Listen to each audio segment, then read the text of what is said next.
Hello दोस्तों, आज है मेरा डेयरी फार्म बिज़नेस शुरू करने का चौथा दिन। जैसा कि आप सभी जानते हैं, मैंने साल के 365 दिन गौ सेवा करने का चैलेंज लिया है, जिसकी शुरुआत मैंने गौ माता के लिए शेड बनाने से की है।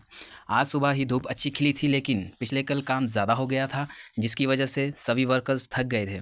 तो आज हमें अपने बगीचे के साथ सड़क में बड़ा पत्थर तोड़ने का फ़ैसला लिया, जो कि बहुत बड़ा था क्योंकि ये अपने बगीचे में गिरने वाला था। इसमें हमने एक ट्रैक्टर पत्थर निकाला। कल शेड का काम फिर से शुरू हो जाएगा और जल्दी ही मैं अपने शेड में गौ माता को लाऊंगा, अपना बिज़नेस शुरू करूंगा। आप ऐसे ही मुझे अपना प्यार देते रहें। वीडियो पसंद आए तो लाइक ज़रूर करना। Thank you very much.